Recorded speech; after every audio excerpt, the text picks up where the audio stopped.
makapagdiligtas sa isang makasalanan tulad ng Angeles. Mabuti nga sa kanya.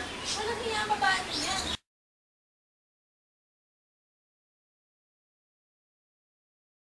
Mamayang gabi ay hinihanda niyo ang inyong pamangkin pagkat bibigyan ko siya ng viatiko para sa kanyang tuluyang pagdating.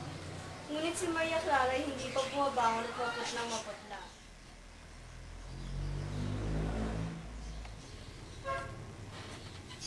Ang kabilin-bilinan sa akin ng manggagamot. Paihinto daw ang gamot kung ikaw ay nakakaranas na ng pamimili.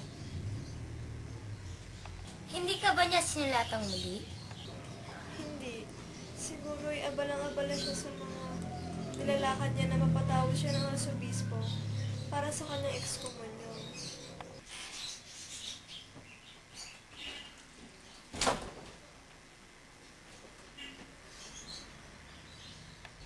Pinahanda ko na sa kurang ang iyong pangumpisal. Kailangan kang makapag-isa upang makapagmuni-muni ng iyong mga kasalanan.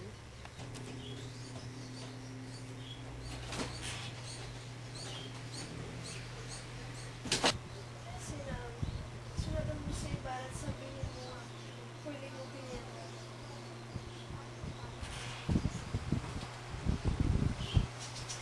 Babasahin ko muli ang 10 utos ng Diyos. At kung hindi mo narinig ay aking uulit. Alam mo namang ako'y hindi napapagod sa iyo. Ibigin mo ang Diyos ng higit sa lahat. Igalang mo ang ngalan ng Diyos. Mangiling ka sa mga araw ng pangingilinan. Igalang mo ang iyong ama't ina.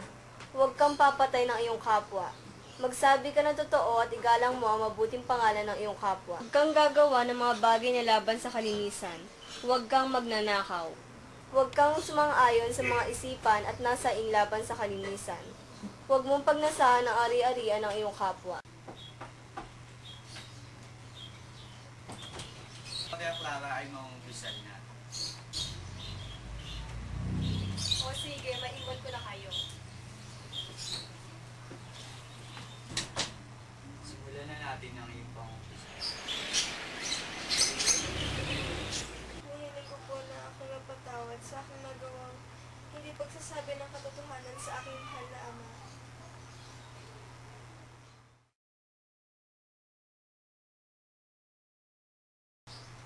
Pinapatawad ka na ng Panginoon Diyos.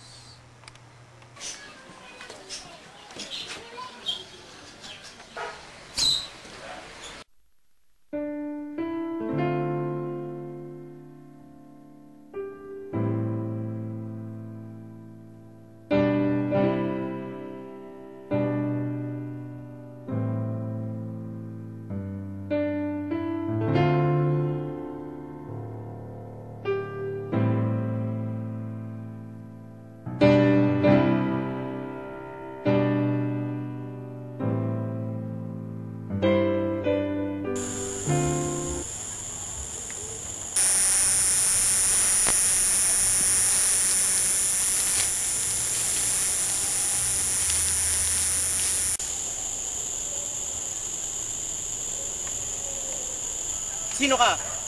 Kasamahan niyo po ba si Kapitan Pablo? Si Kapitan Pablo ba ang iyong tinutukoy? Narito siya.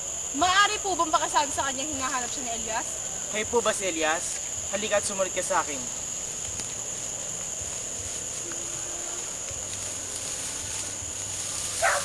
Kapitan Pablo, may naghahanap po sa inyo. Sige, papuntahin mo siya dito. Elias, makakapunta ka na sa kanyang kinaroroonan. Maiwan ko na po kayong dalawa dyan. Bakit po ganyan ang inyong kalagayan? May 6 na buwan na ang nakalipas. Ang una kitang inutuloy sa aking tahanan.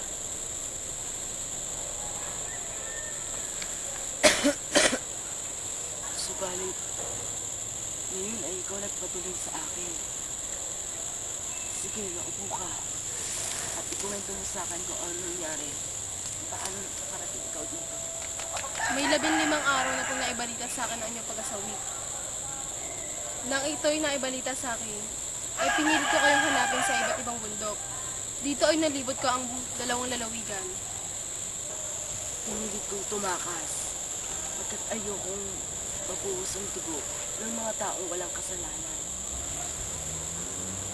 Ang kanilang inutusan ang mga taong sumipalag na wala namang anumang ginawa. Ako'y nagsadya rito upang mumukha ng isang bagay. Ang paghahanap ko po sa kahit isa man lamang na kamag-anak ng angkang nagpahamak sa aking pamilya ay walang nangyari. Kaya ipinasya na lisanin na ang aking lalawigan na aking kinaroroonan upang magtungo sa dakong hilaga at mamuhay doon kasama ang mga hindi bininyagan. Maaari po bang iwanan ninyo ang pamumuhay na ito at sumama na kayo sa akin? Ako'y ituring na ninyong anak at ngayon ituturing ko kayong ama sapagkat wala na rin kayong kamag-anak. Elias, matanda na ako. Kung sakaling gumawa ako ng kapasyahang mapangahas, ay sapagkat wala na akong iba pang paraan pang magagawa. Sa isang taong katulad ko, na ginagamit ang kabataan at kagulangan upang umunlad ang aking pamilya. Ako ay may 3 anak at ang isa rito ay babae. Ako ay may magandang bahay. Ako ay may salapi at iginagalang. Ano ang dahilan ng lahat? May isang lalaking walang hiya na sumira sa puri ng aking anak na dalaga. Siyempre, ipinagtanggol ng aking mga anak na lalaki ang kaisa-isahan nilang kapatid na babae. Taman po ba ninyo kung sino ang salarin? Ito ay mapagpanggap na kalilitaw ng Diyos. Dito sa lupa, ang kura. Nang malaman ng kura na gusto siyang gantihan ng aking mga anak, gumawa agad siya ng paraan. Ang pakiramdam ko, siya ang may pakana sa pampimintang sa aking anak na pagnanakaw sa kumpento ng malaking halaga. Naririnig ko ang kanilang nakalulunas na daing. Narinig kong ako'y kanyang tinatawag. Pero ako'y hindi sanay sa gulo kaya tinis ko ang aking anak. Ako'y duwag! Duwag! Ako'y walang lakas ng loob na lumaban. Ang masama pa nito, Elias, hindi napatunayan ang bintang na pagnanakaw. Lumabas na isa lamang ito pakana ng kurang gumahasa sa aking anak. Ang parang iyon, ang naging parusa lang, niya ay lumipat ng destino sa ibang bayan. Pinalaya din ang anak ko, subalit baldado na ang kanyang katawan dahil sa pahirap na tiniis. At hindi rin nagtagal, namatay din ang anak ko iyon. Ang isa sa inyong mga anak? Hindi duwag ang anak ko. Pinalak niyang tumakas. Ngunit, saksan niya ang palad. Bago naganap ang paghiganti, hinuli na siya ng mga gwardiya sibil. Siya'y pinarusahan. Ikinulong. Pero hindi na matiis ng anak ko ang pahirap. Siya'y nagpakamatay. Ang mga pinag-uusi at di nasisiyang loob ay isa-isang sumanib at nagpailalim sa aking mga patnubay. Ang mga kaaway ko rin ang nagpaparami sa aking mga kampon. Sa sandaling magkaroon ng sapat na lakas, ako ay bababa sa bayan upang magiganti. O dili kaya'y makitil ang sariling buhay. Sa araw na ito'y walang salang darating o walang Diyos. Ako'y dapat sumpain pagkat pinigil ko ang aking anak na magiganti. Ako ang pumatay sa aking anak.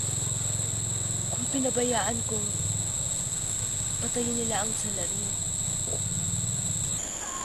Kung naniwala ako ng kaunti man lamang sa katarungan ng Diyos at mga tao, ay may mga anak na sana ako ngayon.